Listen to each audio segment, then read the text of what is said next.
तो राजनीति तो अब आप समझ चुके हैं। आप राजनीति समझ चुके हैं या नहीं समझे हैं, एक बार कमेंट सेक्शन में लिख के फटाफट बताइए कि राजनीति क्या है।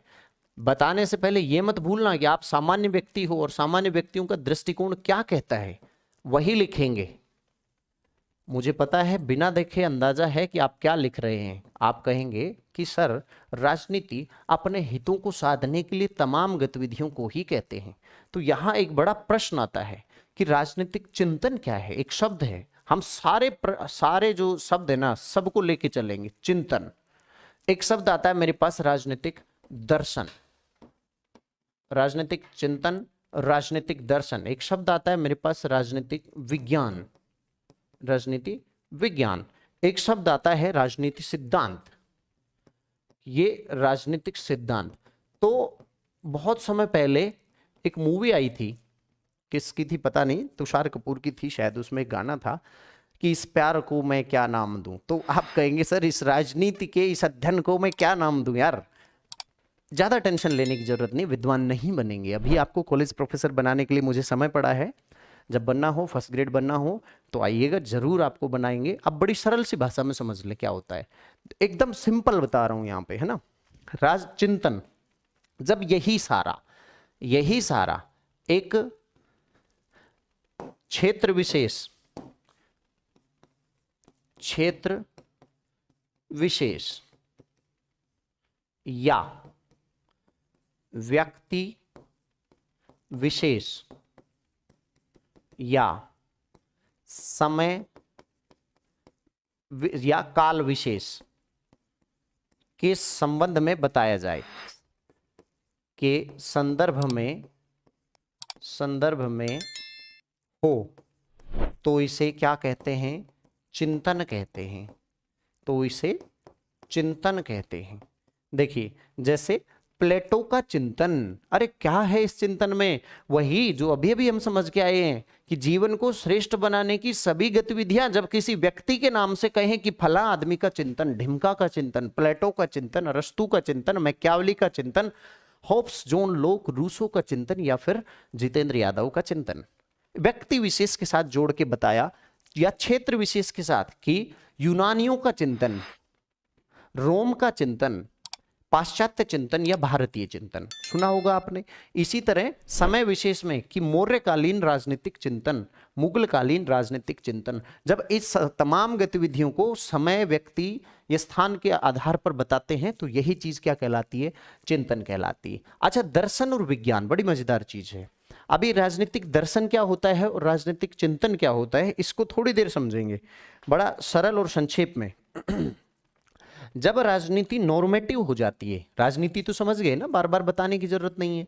जब पॉलिटिक्स यानी राजनीति जो आप अभी सीखा है, जब राजनीति कैसी हो जाती है, नॉर्मेटिव, हिंदी में कहते हैं मानकीय हो, इसका मतलब समझो, अर्थात कुछ आइडियल बनाने की बात हो कि ऐसा होना चाहिए, वैसा होना चाहिए। जैसे थॉमस मूर ने यूटोपिया में कल्पना कर दी कि एक ऐसा द्वीप है जहां पे, यूटोपिया नाम का, जहां पे सब लोग आपस में प्यार प्रेम से रहते हैं, एक साथ काम करते हैं, कमाते खाते हैं, जिसको जितनी जरूरत होती है उठा ले जाता है, ना कोई लड़ाई है, बड़ी आइडियल स्थिति है। कल्पना कर दी कि समाज ऐसी होगी, वहां में व्यवस्था ऐसी होगी, और इस कल्पना में जब बहुत ही बड़े बड़े मूल्यों की स्थापना की जाए, किसकी, मूल्यों की, इसका मतलब दर्शन में किसकी प्रधानता होती है, मूल्यों की प्रधानता, मूल्यात्मक होती है। इसका चाल चलन कैसा होता है, ऐसा होना चाहिए, वैसा होना चाहिए, ये दर्शन होता है। इसमें कल्पना की उन्मुक्त उड़ानें होती हैं, ठीक है।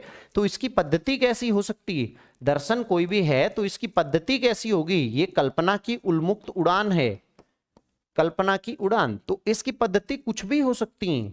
ऐसे अध्ययन की पद्धति ऐतिहासिक भी हो सकती हैं। अब मैं पद्धति क्या होता है इस पर भी जाऊंगा। ऐतिहासिक भी हो सकती हैं, दार्शनिक भी हो सकती हैं, दार्शनिक भी हो सकती हैं, इस तरह की पद्धतियां होती। तो यहां एक बात ध्यान रखना, इन पद्धति क्या होती पर अभी फर्स्ट ग्रेड में एक सवाल आया था कि सबसे पुराना उपागम कौन सा है, दार्शनिक उपागम सबसे पुराना। इस सवाल पर भी आऊंगा, प्रश्नों को केंद्र में रखते हुए। चलिए एक बात बताइए, हम रेलिवेंट अध्ययन करें या केवल प्रवचन देता चलूं, केवल आप ज्ञानी बनने आए हो, राजनीति विज्ञानी, या एग्जाम क्लियर करना? बेटा अध्ययन ऐसा करना चाहिए जो रेलेवेंट हो। इरेलीवेंट चीजें तो अप्रभावी होती हैं। कहने का मतलब यदि आप प्रासंगिक नहीं हैं तो आप प्रभावी भी नहीं हो सकते, और यदि हम प्रभावी हैं तो इसका मतलब हम प्रासंगिक हैं, तभी हम प्रभावी हैं। तो प्रसंग के अनुसार यदि हम नहीं चले तो हम समाप्त हो जाएंगे। हमारे पढ़ने में कौन सवाल कवर हो रहे हैं कि नहीं हो रहे, साथ साथ अनुभव करते हुए चलेंगे। बाकी हमारी टीम लगी हुई है। चलिए, दर्शन में किसको भाव दिया जाता है? दर्शन में मूल्यों का जोर होता है, मूल्यों का। जब राजनीति अधिक व्यवहारी हो जाए, जब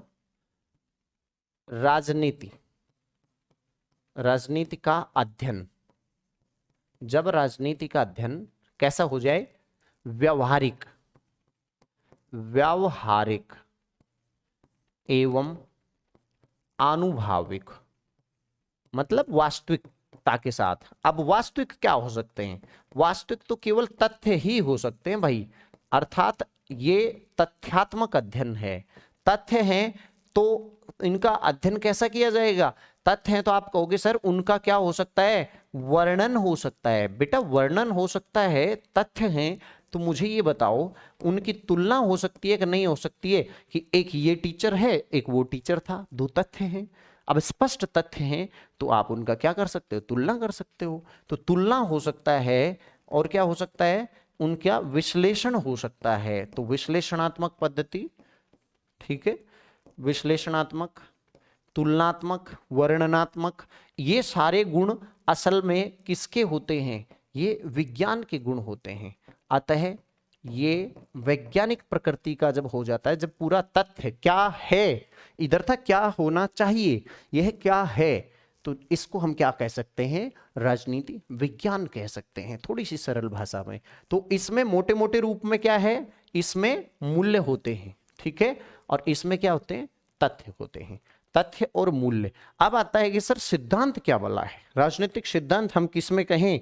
यहां एक चीज और बता दूं आपको लगे हाथ, और वो चीज ये है कि यहां पे इसका राजनीति विज्ञान के नामकरण का जो श्रेय जाता है ना, नामकरण किसने किया? ये किया था गॉडविन ने। गॉडविन तथा उसकी पत्नी थी मैरी वुल्सनोक्राफ्ट। मैरी वुल्सनोक्राफ्ट, तय साइलेंट है इसमें, वुल्सनोक्राफ्ट, और ये प्रथम नारीवादी कहलाती है। तो ये मैरी वुल्सनोक्राफ्ट और गॉडविन ने नामकरण किया राजनीति विज्ञान। ये होता है आपका राजनीति विज्ञान, जब केवल समाज में समस्याओं का विचार करते वक्त तथ्यों के साथ चला जाए, केवल सिद्धांतों की बात की जाए, केवल वैज्ञानिक तरीके से अध्ययन किया जाए, उनका वर्णन किया जाए और विश्लेषण किया जाए। ये जरूरी नहीं समाज कैसी होनी चाहिए, इस पर नहीं जाता। ये कहता है समाज ऐसी है, अर्थात तथ्यों का वैज्ञानिक विश्लेषण जब किया जाता है तो हम इसे कहते हैं ये विज्ञान है। अब आता है राजनीतिक दर्शन। राजनीतिक दर्शन तो ये बड़ी ही शानदार चीज है। राजनीतिक दर्शन में क्या है, मैं इसको इसी कलर से लिख के चलता हूं यहां पे। राजनीतिक दर्शन में वस्तुतः क्या होता है? इसमें तथ्यों प्लस मूल्यों का, दोनों का क्या होता है? मूल्यों का समावेश होता है। तथ्य और मूल्य दोनों का समावेश इसमें पाया जाता है, ठीक है। हाँ जी, तथ्य और मूल्य दोनों का समावेश। ये लो साहब, कैसे? इसमें सच्चाई ये है कि वर्तमान की समस्याओं का, इसमें वर्तमान की समस्याओं का, समस्या का वैज्ञानिक विश्लेषण, वर्तमान की समस्याओं का वैज्ञानिक विश्लेषण तथा उसका मूल्यात्मक समाधान खोजने की कोशिश, उसका मूल्यात्मक समाधान खोजने की कोशिश की जाती है। समाधान खोजने की कोशिश की जाती है। बहुत ही मजेदार अध्ययन है ये। आपको, आप देखिए, आप क्या सहमत होंगे इस पर? अगले प्रश्न पर चलते हैं। राजनीतिक सिद्धांत जो है वो वास्तव में राजनीतिक दर्शन से भी बड़ा शब्द है और राजनीतिक विज्ञान से भी बड़ा है।